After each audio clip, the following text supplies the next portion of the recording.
Hi everyone, welcome back to Caking at Midnight. First, I just want to start off by saying I was just as disappointed as you were when we did the last lumberjack cake and we weren't able to cut into it. So tonight we will be doing that cake again and we will be cutting into it to see how cool it looks inside with the buffalo plaid. So let's roll that intro.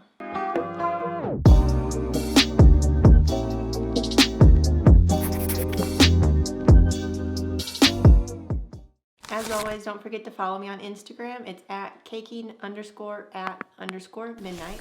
If you did like the video, don't forget to give it that thumbs up. Also, hit that subscribe button if you'd like to see more videos like this one. And don't forget to hit that bell for notifications.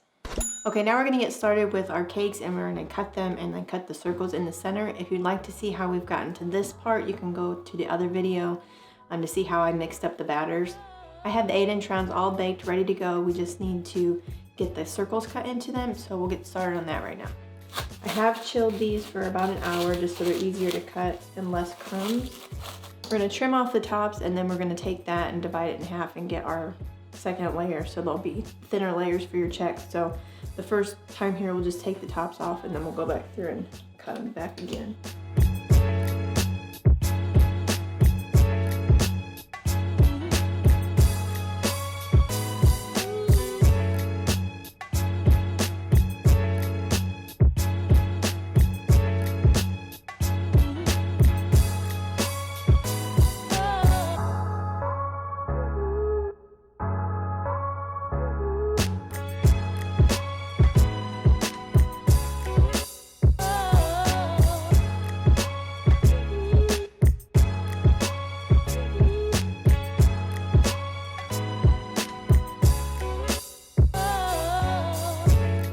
Okay, so once you've cut the tops off of all the main layers, we're going to drop down the level on the leveler. So the first one I cut on number 4, if you have one of these, and the second one cutting on number 1. Yeah, and I use the Magic Line pans. I really like them, and they're the 2-inch tall pans. This thing can be very handy. Sometimes I'd rather use my big butcher knife, but be careful when you use these because, as you can see, this is flimsy, so if you hold it tight, it'll go straight through. But that's why I come in at multiple angles or multiple sides, because I've had it to where you come in and you cut it and it goes way down because it's just pulling it because it's so flimsy. So use a knife if it's easier for you, or the Wilton or any other type of cake leveler, but just be careful that your blade is stiff or you're coming at different sides so you don't get an uneven cake.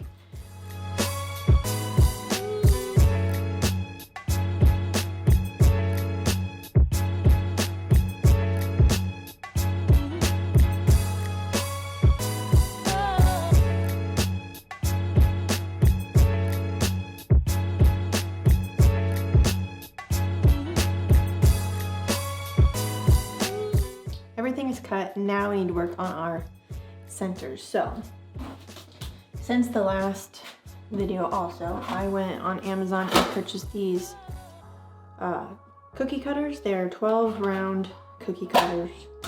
There's set in there. Makes this a lot easier when you go to cut your circles out, because therefore every circle is going to be the same. It's going to fit a lot tighter together. The only problem with this set is I have an 8-inch cake and I need one that's about a 6-inch round. This set does not go that big, so for that, so I have 2 of them pulled out that I need for the right sizes.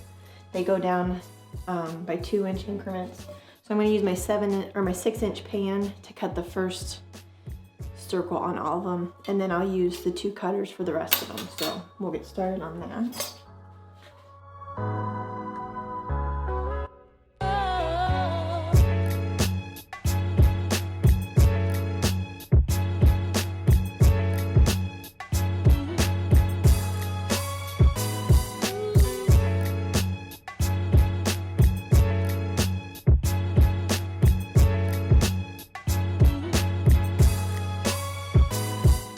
Be careful when you move these smaller circles around, or even any of the circles.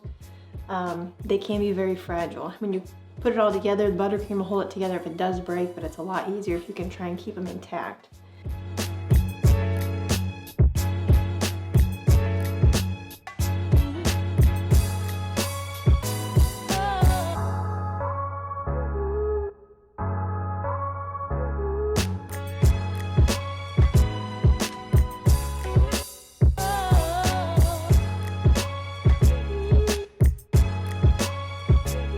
now that we have everything cut and all the circles cut and stacked the way we need them, you will have a bunch of extras. I don't know if you can see my pile of extras back there, but you're gonna have extras unless you wanna make it really tall. But usually cut logs, like we're gonna do on this one, aren't very tall. So let's get started. I have our 8-inch wax round on our turntable. And last time, if you remember, it was for a smash cake and I didn't wanna turn the little guy purple, all the black. So this time I have some black buttercream. So we'll put a thin layer in between each layer so it'll look like the stitching on our buffalo plaid.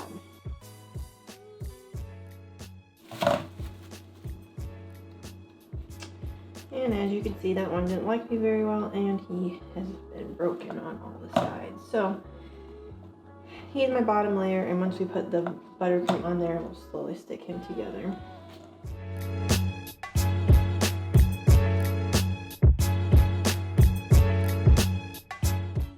Putting the cut side down the way we're doing them now too will also help with extra crumbs, keeping them down into the buttercream.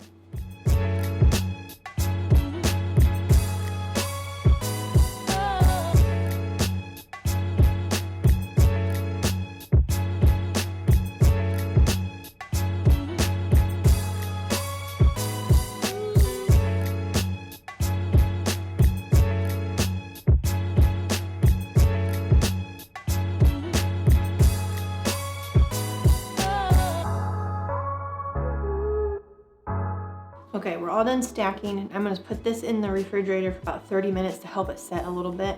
I'm gonna put the ivory colored buttercream on the top to look like the swirls of a log, and then we'll put the brown on the sides. I don't wanna put too much black on here because black icing can tend to be funny when you gotta cut into it. But the plaid on the inside where we have the black is everywhere we need it, so we don't need to worry about any more. And I will touch up the sides just a little bit, but other than that, I'm gonna stick it in the fridge for at least 30 minutes or so to get it firm, and then we'll put the rest of them on there and we'll be all set. Okay, now that our cake is chilled, it'll be a little easier to do a really quick crumb coat on it. Now that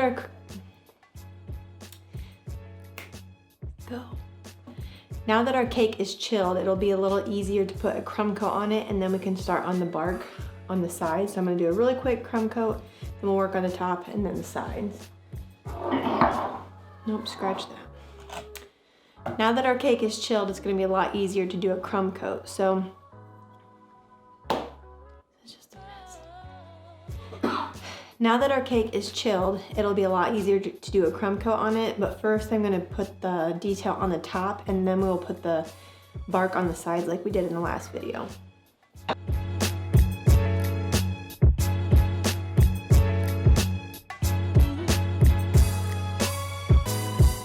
Once you have everything on the top with your ivory colored buttercream, you can take a toothpick or a knife or something with a little bit of a point on it to draw a couple circles in there so it looks like we have rings on the wood that we've cut open.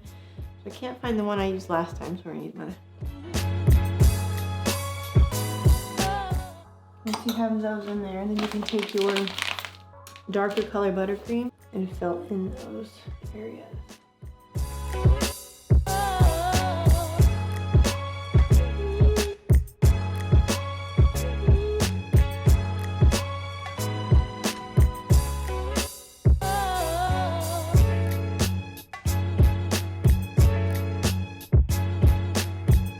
Now you're going to take your offset spatula again and just go around it and smooth it all out. And it will look Okay, there you can see it. It's like somebody has sawed into that piece of log. Don't worry too much about your sides. If there is a bunch of excess on there, just go ahead and bring it down as your crumb coat. It's all going to be covered up anyway. Now that we have the top done, we're gonna go ahead and take our brown buttercream and smush it along the sides. If you watched the last video, we put this on pretty generously to use our bark silicone mat. It's a pretty cool silicone mat. And this one, I was a little hesitant to use on buttercream, but I got this silicone mold wet, almost dripping. So I just ran it under the water, shook it a little bit, and then I pushed it up against the buttercream. The water on it will dry and it'll work out just fine, But I think it's a really neat method to use, so I'm gonna go ahead and do it again on this one. So let's get started and we'll block everything on the side and then I'll show you that mold again.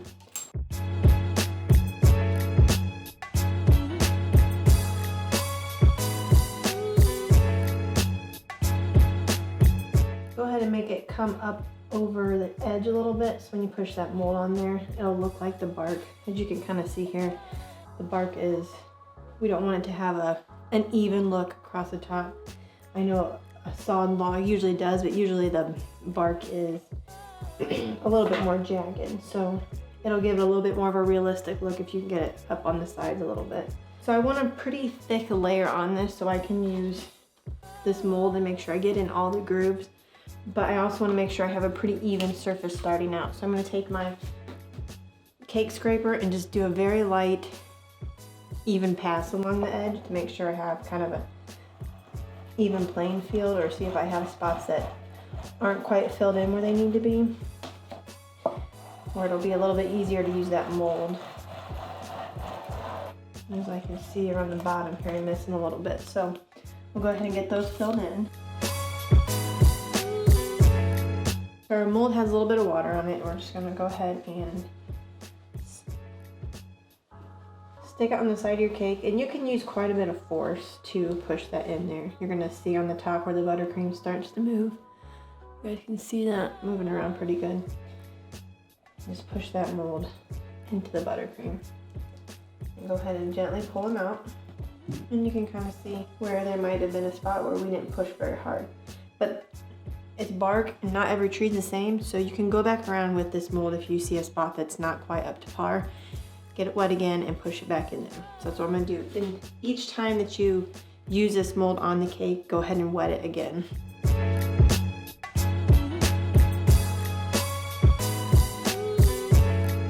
But even if you go around and it's still not where you want it, go back around again. That buttercream is still soft, it hasn't crusted yet. So even if it already has some grooves in it and you put that mold back onto a spot, it's gonna move to wherever that mold is again. So it's not gonna mess up what you've already got on there. You're gonna kind of redo it at the same time. So don't be afraid to go back around. You can keep doing this until it's crusted, but once it's crusted, it's just gonna be a mess. I would say to work fast, but it's got some water on it, so it's gonna take a little bit longer of time to dry than normal buttercream would without the extra water on there. But I promise it will dry. And if you do see some of it puddling up on your board, you might have used too much of it, but you can go back with a little paper towel and kind of soak up those little bit of puddles that you have.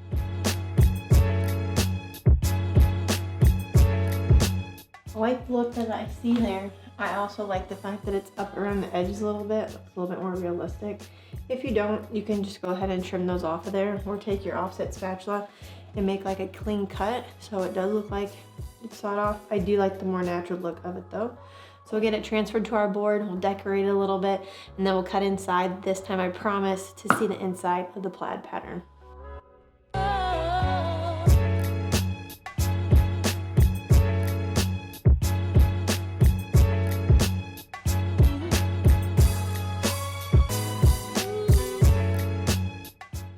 I do hope you enjoyed the video this evening of our lumberjack cake where we actually got to see inside of it this time.